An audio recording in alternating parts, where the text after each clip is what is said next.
informações, eu vou começar falando sobre esse assunto do Gabigol. Gabigol está na lista do Manchester United para janeiro, ou seja, próxima janela de transferência. O clube procura atacantes baratos para a próxima janela de transferência. Pelo menos foi o que disse um jornalista inglês, Dean Johnny Soccer. Esse, pelo menos, é o Twitter como ele assina. É um cara que provavelmente acompanha o dia a dia do Manchester United e ele publicou essa notícia.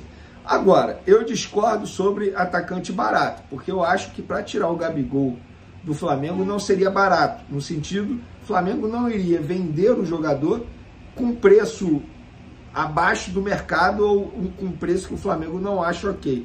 Muito pelo contrário, o Gabigol é tratado como ídolo, o Gabigol tem conversas em andamento e conversas adiantadas para assinar a renovação de contrato dele. A diretoria do Flamengo quer manter o Gabigol, mesmo ele vivendo uma péssima fase com a camisa do Flamengo, vai dar aumento salarial para ele, então eu acho que não seria barato tirar o Gabigol do Flamengo.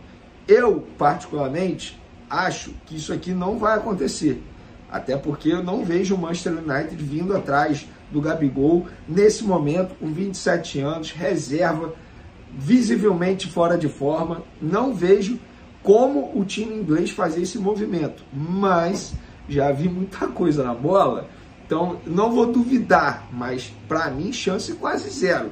A verdade é essa. Não, assim, não faz sentido. Tem vários atacantes aí, mundo afora, baratos, que o Manchester United pode contratar. O Gabigol, nesse momento, repito, ele vive a pior fase dele desde quando chegou ao Flamengo. 27 anos, tá mal fisicamente, mesmo com o Pedro, o seu concorrente ali no ataque do Flamengo, indo mal também, passando por um período bem abaixo, mesmo assim o Gabigol continuou sendo reserva. E o interesse do Gabigol é renovar o contrato dele aqui no Flamengo. Ele renovando o contrato dele até 2028, chega aí a 10 anos de Flamengo. Então, cara, assim, eu acho pouco provável isso acontecer, mas, repito, quem soltou a notícia foi um jornalista inglês que acompanha o dia a dia do Manchester United. E caso chegue proposta, obviamente a gente vai ficar em cima acompanhando essa situação e deixar vocês muito bem informados aqui no canal Vene Casagrande. Vamos continuar no mercado da bola, mas agora sobre o De La Cruz. De La Cruz é um jogador que continua na mira do Flamengo. Hoje a gente viu o site GE dando essa notícia, mas é algo que a gente já vem dizendo aí há muito tempo, que o De La Cruz é um jogador que agrada muito a diretoria do Flamengo, que o Marcos Braz, entre aspas, tem esse sonho de contratar esse jogador. O Marcos Braz continua tendo contato com o jogador, com os representantes do jogador. É um jogador da seleção uruguaia, destaque do River Plate, jogou muita bola recentemente aí contra a seleção brasileira. Então é um jogador que, de fato, eu aprovo bastante a contratação, mas será uma contratação extremamente difícil de fazer.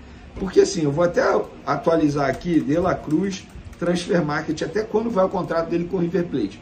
O River Plate não vai abrir mão do jogador de maneira fácil, assim, muito pelo contrário. O jogador até já disse, vai até dezembro de 2025. O jogador até já disse que não vai renovar o contrato dele com o River Plate. Mas, gente, vai até dezembro de 2025. Ele poderia assinar um pré-contrato só no meio de 2025. Então, gente, falta muito. O River Plate vai fazer um jogo extremamente difícil para negociar esse jogador ao Flamengo. Eu acho difícil o Flamengo, mas não é impossível. Agora, se o Flamengo botar o dinheiro na mesa, pagar a multa rescisória, é só pagar a multa rescisória.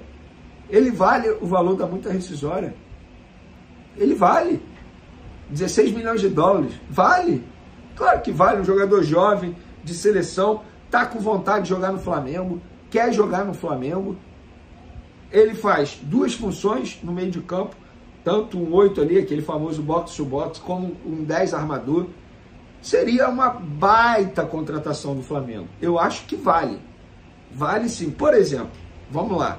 O Luiz Araújo aí, a gente pôde ver recentemente que o Flamengo emitiu aí um documento revelando os valores da negociação do Luiz Araújo.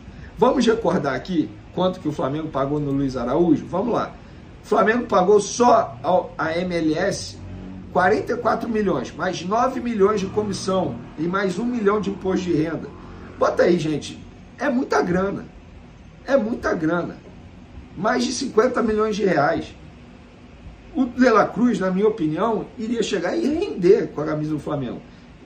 Se pagou isso no Luiz Araújo, dá para pagar no De La Cruz também. Pelo menos é a minha opinião. Olha a grana que eles pagaram no Alan. Mais de 50 milhões de reais no Alan, volante.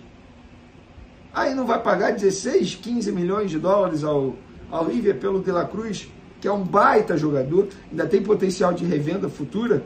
Eu acho que vale. Mas é a minha opinião, quero saber a opinião de vocês. Vocês podem comentar à vontade aí.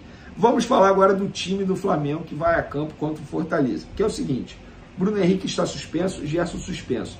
E agora, o que o Tite vai fazer? No treinamento dessa sexta-feira, ele botou o Everton Cebolinha na vaga do Bruno Henrique.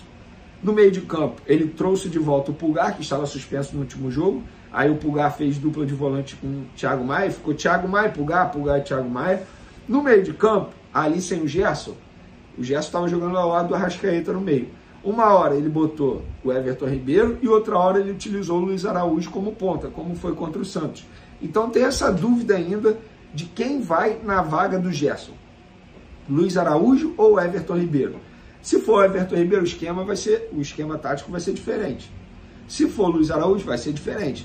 Com Everton Ribeiro, ele vai ter dois armadores. Everton Ribeiro, Arrascaeta. Com o Luiz Araújo, ele vai ter um armador, que seria o Arrascaeta, e aí ele teria o Luiz Araújo aberto, o Everton Cebolinha aberto na outra ponta, e o Pedro centralizado ali. A dúvida é essa. E para vocês, torcedores, qual seria a melhor opção nesse momento? Começar o jogo com Everton Ribeiro ao lado do Arrascaeta, ou começar o jogo com o Arrascaeta sozinho como armador e utilizar o Luiz Araújo como ponta? Eu vou dar minha opinião. Eu queria ver o Arrascaeta e o Everton Ribeiro juntos.